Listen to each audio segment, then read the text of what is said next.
దిశ పత్రికలోని వార్తలను ఎత్తి చూద్దాం.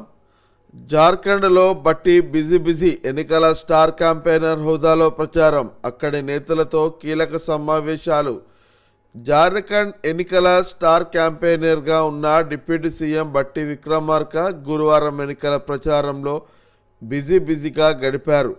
అక్కడి నేతలతో కీలక సమావేశాల్లో పాల్గొన్నారు. ఈ విషయాలను ఆయన తన ఎక్స్ ఖాతా వేదికగా పంచుకున్నారు అంటూ ఒక వార్తను చూడొచ్చు.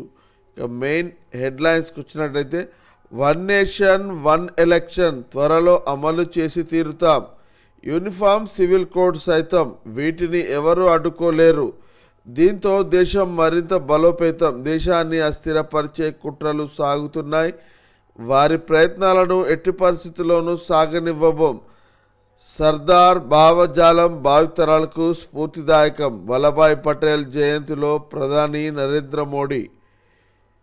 దేశంలో త్వరలో one nation one election uniform civil కోడ్ను అమలు చేసి తీరుతామని ప్రధాని నరేంద్ర మోడీ స్పష్టం చేశారు.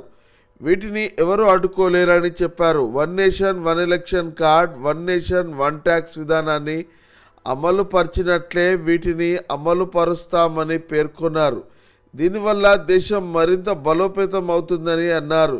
యూనిఫామ్ సివిల్ కోడ్తో సామాజిక అసమానతలు పోతాయని, ఇదే నిజమైన సెక్యులర్ సివిల్ కోడ్ అని తెలిపారు. దీన్ని అడ్డుకునేందుకు దేశంలో కొత్త చీకటి శక్తులు పనిచేస్తున్నాయని, అవి దేశంలో కల్లోలం సృష్టించాలని విశ్వ ప్రయత్నాలు చేస్తున్నాయని ఆరోపించారు. భారత తొలి ఉప ప్రధాని సర్దార్ వల్లభాయ్ పటేల్ జయంతి సందర్భంగా గుజరాత్లోని కెవాడియాలో స్టాచ్యూ ఆఫ్ యూనిటీ వద్ద ప్రధాని ఈ వ్యాఖ్యలు చేసినట్టు మనం ఇక్కడ వార్తలో చూడవచ్చు. ఇక ఇదిలా ఉంటే, జమలి అసాధ్యం, పార్లమెంట్లో ఏకాభిప్రాయం లేకుండా సాధ్యం కాదు, వన్ నేషన్ వన్ ఎలక్షన్ అనే అనేక రాష్ట్రాలు ప్రాంతీయ పార్టీలతో ముడిపడి ఉంటుంది, ప్రధాని మోడీ చెప్పే అస్సలు చేయరు, ఏఐసిసి చీఫ్ మల్లికార్జున ఖర్గే. పార్లమెంట్లో ఏకాభిప్రాయం లేకుండా వన్ నేషన్ వన్ ఎలక్షన్ అసాధ్యమని ఏఐసిసి చీఫ్ మల్లికార్జున ఖర్గే స్పష్టం చేశారు. గురువారం ఆయన బెంగళూరులో మాట్లాడుతూ, ప్రధాని మోడీ ఏం చెప్పారో అది చేయరన్నారు. జమిలి ఎన్నికలకు సంబంధించిన బిల్లు పార్లమెంట్లోకి వచ్చినప్పుడు అందరూ అభిప్రాయాలు పరిగణలోకి తీసుకోవాల్సి ఉంటుందని, ఏకాభిప్రాయం లేకుండా అది సాధ్యపడదని చెప్పారు. ఈ అంశం అనేక రాష్ట్రాలు, ప్రాంతాలు, ప్రాంతీయ పార్టీలతో పాటు పలు సమస్యలపై ముడిపడి ఉన్నదన్నారు. గతంలో 2 కోట్ల ఉద్యోగాలు కల్పిస్తామని, ప్రతి ఒక్కరి అకౌంట్లో 15 లక్షలు జమ చేస్తామని మోడీ నేటి వరకు ఇచ్చిన హామీలు నెరవేర్చలేదన్నారు అంటూ ఒక వార్తను చూడవచ్చు. ఇక ఆర్మీతో ప్రధాని దీపావళి సెలబ్రేషన్స్, గుజరాత్ కచ్ తీరంలో వెలుగుల వేడుక, జవాన్లకు లడ్డులు తినిపించిన మోడీ అంటూ ఒక వార్త కనబడుతుంది. భారత సైనికులతో కలిసి ప్రధాని నరేంద్ర మోడీ గురువారం దీపావళి పండుగను సెలబ్రేట్ చేసుకున్నారు. గుజరాత్లోని కచ్ తీరంలో ఉన్న బీఎస్ఎఫ్ జవాన్లతో కలిసి పండుగ సంతోషాన్ని పంచుకున్నారు. వారికి దీపావళి శుభాకాంక్షలు చెప్పి స్వయంగా లడ్డులు తినిపించారు. దీనికి సంబంధించిన ఒక వీడియోను కేంద్ర ప్రభుత్వం విడుదల చేసింది. కచ్ పరిధిలోని సముద్రం జలాల్లో ఉన్న నౌక భద్రత విధులు నిర్వహిస్తున్న సిబ్బందితో మోడీ చిట్ చాట్ చేయడం ఆ వీడియోలో ఉంది. మరోవైపు దీపావళి సందర్భంగా సరిహద్దులోని పలు చెక్ పాయింట్ల వద్ద చైనా సైనికులు, భారత సైనికులు మిఠాయిలు ఇచ్చి పండుగ శుభాకాంక్షలు చెప్పారు. కాగా ఇరు దేశాల మధ్య ఇటీవల కుదిరిన ఒప్పందం ప్రకారం డెస్పాంజ్, డెమ్చాక్ ప్రాంతాల నుండి భారత్, చైనా సైన్యాల ఉపసంహరణ ప్రక్రియ పూర్తి స్థాయిలో పూర్తయింది అంటూ ఒక వార్తను చూడవచ్చు. అఘోరీ మాత హౌస్ అరెస్ట్, భారీ బందోబస్తుతో ఇంటికి తరలింపు, ఆత్మార్పణ వ్యాఖ్యల నేపథ్యంలో చర్యలు, పోలీసు వలయంలో కూష్ణపల్లి గ్రామం అంటూ ఒక వార్త చూడవచ్చు. ఇక హిందూ సనాతన ధర్మం కోసం గురువారం హైదరాబాద్ ముత్యాలమ్మ గుడిలో ఆత్మార్పణ చేసుకుంటానని ప్రకటించిన అఘోరి మాతను పోలీసులు హౌస్ అరెస్ట్ చేశారు. సిద్దిపేట నుంచి బుధవారం అర్ధరాత్రి భారీ పోలీసు బందోబస్తు మధ్య మంచిర్యాల జిల్లా నెన్నెల మండలం కృష్ణపల్లికి తరలించారు. బెల్లంపల్లి రూరల్ సిఐ అఫ్జల్దీన్ ఆధ్వర్యంలో పోలీసు బలగాలు అఘోరి మాత ఇంటికి భద్రతగా నిలిచారు. ఆ గ్రామానికి ఎవరిని రానియడం లేదు. చివరకు అఘోరి మాతలను చూసేందుకు వస్తున్న గ్రామస్తుల ప్రయత్నాలను పోలీసులు అడ్డుకుంటున్నారు అంటూ ఈ వార్తను చూడొచ్చు. పేదల అభ్యున్నతికి ఇందిరాగాంధీ కృషి, దేశ సార్వభౌమత్వాన్ని నిండుదనాన్ని చేకూర్చిన ఉక్కు మనిషి సర్దార్ పటేల్. ముఖ్యమంత్రి రేవంత్ రెడ్డి ఇందిరాగాంధీ, సర్దార్ వల్లభాయ్ పటేల్కు నివాళులు అర్పిస్తున్న రేవంత్ రెడ్డిని మనం ఇక్కడ చూడొచ్చు. ఇందిరాగాంధీ త్యాగం వెలకట్టలేనిది. దేశ ప్రజల కోసం ప్రాణాలు అర్పించిన ఆమెను మాకు స్ఫూర్తి ప్రదాత కాంగ్రెస్ నేత రాహుల్ గాంధీ అంటూ వార్త చూడొచ్చు. ఇక్కడ ఫోటోలో ఇందిరాగాంధీ, వల్లభాయ్ పటేల్ చిత్రపటాల వద్ద నివాళులు అర్పిస్తున్న సీఎం రేవంత్ రెడ్డిని ఇక్కడ చూడొచ్చు. దేశం కోసం సర్వస్వం ధారపోసిన మహనీయురాలు ఇందిరాగాంధీ అని ముఖ్యమంత్రి రేవంత్ రెడ్డి అన్నారు. దేశ సార్వభౌమత్యాన్ని నిండుదనాన్ని చేకూర్చిన ఉక్కు మనిషి సర్దార్ వల్లభాయ్ పటేల్ అని కొనియాడారు. మాజీ ప్రధాని ఇందిరాగాంధీ వర్ధంతి మరియు మాజీ ఉప ప్రధాని సర్దార్ వల్లభాయ్ పటేల్ జయంతి సందర్భంగా జూబ్లీ హిల్స్లోని తన నివాసంలో గురువారం వారి చిత్రపటాలకు పూలమాలలు వేసి నివాళులు అర్పించారు. అనంతరం సీఎం మాట్లాడుతూ ఇందిరాగాంధీ స్ఫూర్తితో ప్రజాప్రభుత్వం పనిచేస్తుంది అని చెప్పారు అంటూ ఒక వార్తను చూడొచ్చు. 23 కోట్లకు రికార్డు ధరకు హిట్లర్ క్లాస్ ఎన్ రిటైన్ దక్కించుకున్న హైదరాబాద్ జట్టు. 21 కోట్లకు కోహ్లీని దక్కించుకున్న ఆర్సీబీ. ముంబై కెప్టెన్గా హార్దిక్ పాండ్యా ఫిక్స్. ఢిల్లీకి పంత్, లక్నోకు రాహుల్, ఆర్సీబీకి డూప్లెసిస్, కేకేఆర్కు అయ్యర్ గుడ్ బై. ఐపీఎల్ 2025 ఆటగాళ్ల రిటెన్షన్ లిస్టు విడుదల. మెగా వేలంలో పాల్గొననున్న కీలక ప్లేయర్లు. నవంబర్ 2 లేదా 3వ వారంలో ఆక్షన్. ఐపీఎల్ 2025 కోసం రిటైనేషన్ ప్రక్రియ పూర్తయింది. అక్టోబర్ 31వ తేదీ తుది గడువు కావడంతో అన్ని ఫ్రాంచైజీలు తమ కీలక ఆటగాళ్ల జాబితాను వెల్లడించాయి. 23 కోట్ల రికార్డు ధరకు సౌత్ ఆఫ్రికా హిట్టర్ హెన్రిచ్ క్లాసీను హైదరాబాద్ జట్టు రిటైన్ చేసుకోగా, సెకండ్ హైయెస్ట్ ధర ₹21 కోట్లకు విరాట్ కోహ్లీని బెంగళూరు జట్టు దక్కించుకుంది. ఈసారి ఢిల్లీకి పంత్, లక్నోకు రాహుల్, ఆర్సీబీకి డూప్లెసిస్, కేకేఆర్ జట్లకు అయ్యర్ వీడ్కోలు పలికారు. ఈ నెల 2 లేదా 3వ వారంలో జరిగే ఆక్షన్లో ఫ్రాంచైజీలు దక్కించుకొని కీలక ఆటగాళ్లు పాల్గొనున్నారు అంటూ ఒక వార్తను చూడొచ్చు. ఇక్కడ ఫ్రాంచైజీలు రిటైన్ చేసుకున్న ఆటగాళ్ల లిస్టులను అయితే మనం ఇక్కడ చూడవచ్చు. ఫ్రాంచైజీల వారీగా మనకి ఇక్కడ లిస్ట్ అయితే కనబడుతుంది.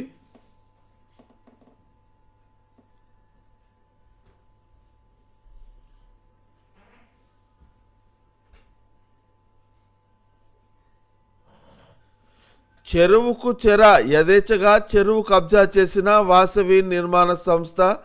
227 ఎకరాల్లో మిగిలింది 83 ఎకరాలే. ఎఫ్టీఎల్ బఫర్ జోన్లలో టవర్ల నిర్మాణం. లేక్ వ్యూ పేరిట 9 టవర్ల నిర్మాణం, విక్రయానికి శ్రీకారం. నాలా కన్వర్షన్ లేకుండా జిహెచ్ఎంసీ అనుమతి. ఆ సర్వే నంబర్లు ఎప్పటికీ వ్యవసాయ భూములుగానే దర్శనం. జిహెచ్ఎంసీ హైడ్రాకు స్థానికుల ఫిర్యాదు. ఎవరు ఏమనుకున్నా నాకేం సిగ్గు అన్న చందంగా తయారైంది బడా నిర్మాణ సంస్థల తీరు.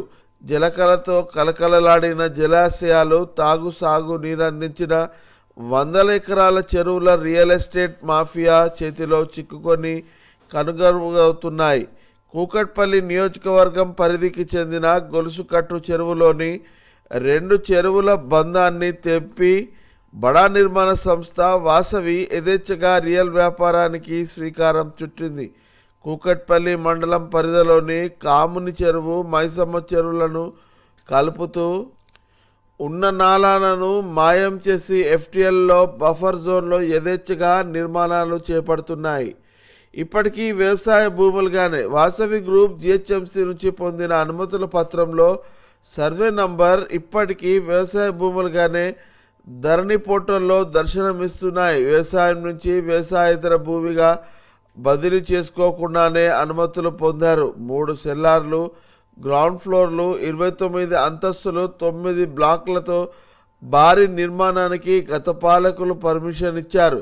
కాగా చెరువును మింగేస్తున్న వాసవి నిర్మాణ సంస్థకే చెరువు సుందరీకరణ పనులు అప్పగించడం గమనార్హం.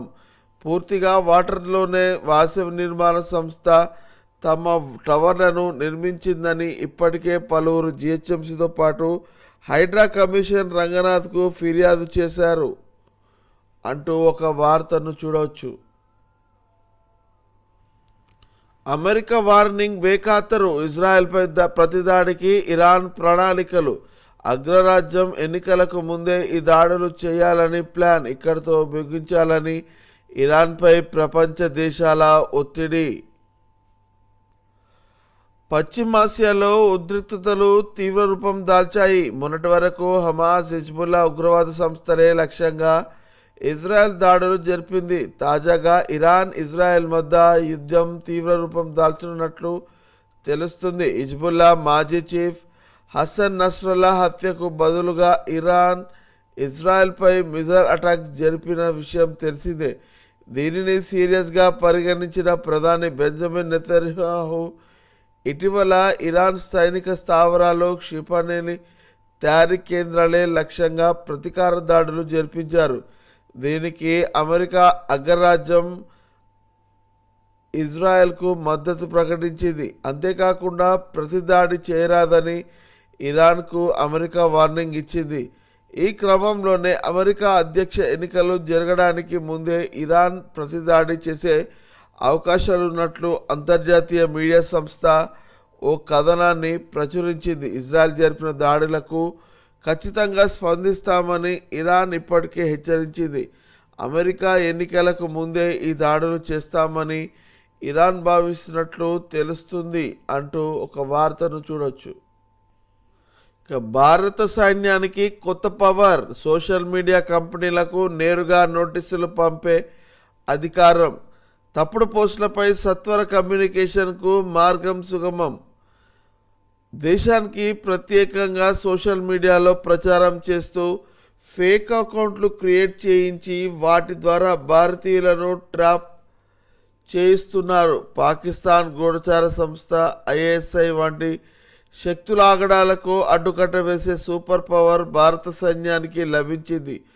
చట్టవిరుద్ధమైన సోషల్ మీడియా పోస్టుల తొలగింపుపై ఆయా కంపెనీలకు నేరుగా నోటీసులు పంపించే పవర్స్ కలిగిన నోడల్ అధికారిగా భారత సైన్యంలోని వ్యూహాత్మక కమ్యూనికేషన్ విభాగం అదనపు డైరెక్టర్ జనరల్కు శిక్షణ ఇచ్చారు అంటూ ఒక వార్తను చూడవచ్చు. ఈ విషయాన్ని స్వయంగా భారత రక్షణ శాఖ నోటీస్ చేసింది. ఇన్ఫర్మేషన్ టెక్నాలజీ చట్టంలో సెక్షన్ 79(3)(b) ప్రకారం భారత సైన్యం దాని అనుబంధ విభాగాలకు సంబంధించిన కంటెంట్ను వ్యూహాత్మక కమ్యూనికేషన్ విభాగం నిత్యం పర్యవేక్షిస్తుంది. ఏదైనా అభ్యంతరకర కంటెంట్ను ఈ విభాగంలో గుర్తిస్తే ఇకపై వెంటనే సోషల్ మీడియా కంపెనీలకు నోటీసులు పంపి వివరణ తీసుకుంటాం.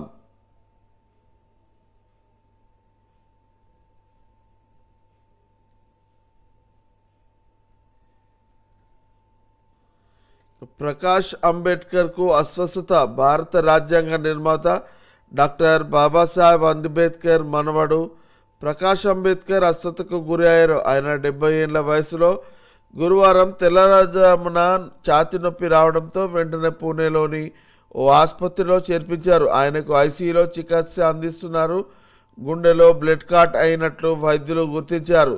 ప్రస్తుతం ఆయన ఆరోగ్యం నిలకడగానే ఉంది. ఈ వివరాలను ప్రకాష్ అంబేద్కర్కు చెందిన రాజకీయ పార్టీ వంచిత్ బహుజన్ అగాడి ఓ ప్రకటనలో వెల్లడించింది.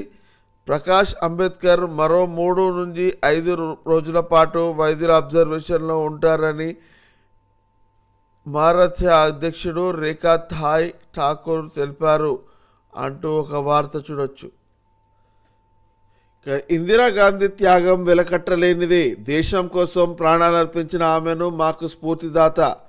కాంగ్రెస్ అగ్రనేత రాహుల్ గాంధీ. దేశ ఐక్యత సమగ్రత కోసం మాజీ ప్రధాని ఇందిరాగాంధీ చేసిన త్యాగాన్ని మరవలేమని కాంగ్రెస్ అగ్రనేత రాహుల్ గాంధీ అన్నారు. అలుపెరగకుండా ప్రజాసేవ చేసేలా నిత్యం స్ఫూర్తిని పంచే చైతన్యాన్ని దీపకంగా ఇందిరాగాంధీ అని పేర్కొన్నారు. ఇందిరాగాంధీ వర్ధంతి సందర్భంగా గురువారం ఢిల్లీలోని రాజ్ఘాట్లో ఉన్న శక్తి స్థల్ను రాహుల్ గాంధీ సందర్శించి నివాళులర్పించారు. నెహ్రూ గారు హిందూ ప్రియదర్శిని, భయం ఎరుగని వీరవనితని, భారత్ కోసం అంకిత భావంతో ఆలోచించినందుకు నేను ఇందిరాగాంధీని ప్రేమిస్తున్నాను. నానమ్మ, మీరు దేశం కోసం చేసిన త్యాగం వెలకట్టలేనిది. మీరే మాకు స్ఫూర్తి ప్రదాత అని పేర్కొంటూ ఎక్స్లో రాహుల్ గాంధీ ఒకటి పోస్ట్ చేశారు అంటూ వార్తను చూడొచ్చు. మరొక వార్త, మహిళలకు ఫ్రీ బస్ స్కీమ్ కొనసాగిస్తాం.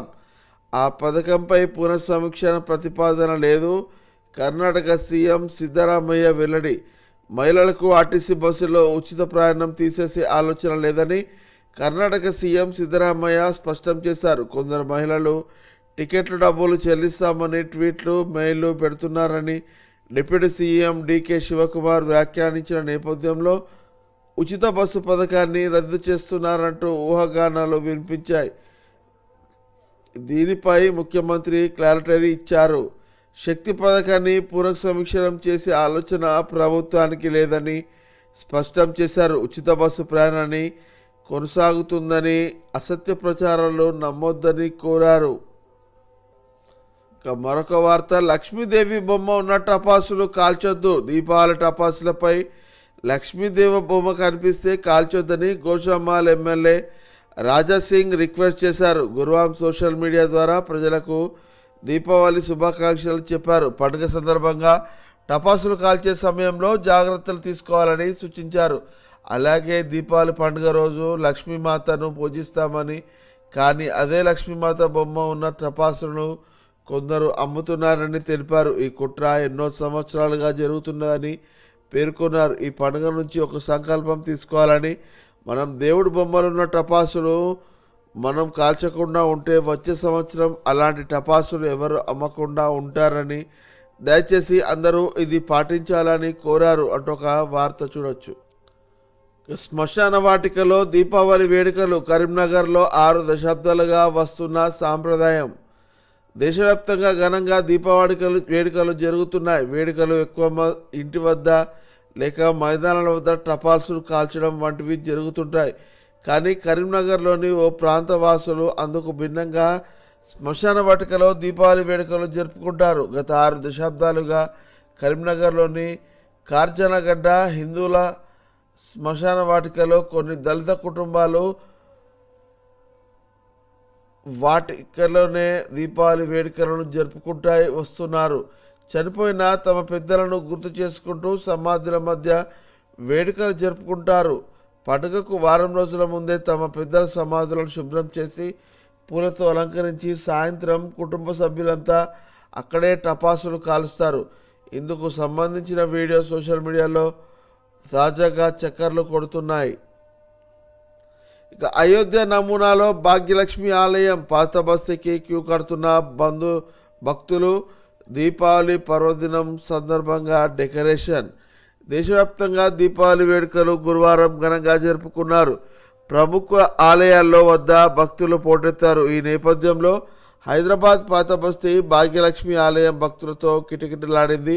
దీపావళి పర్వదినం సందర్భంగా ఆలయం వద్ద అయోధ్య ఆలయం నమూనాను పోలిన డెకరేషన్ చేశారు.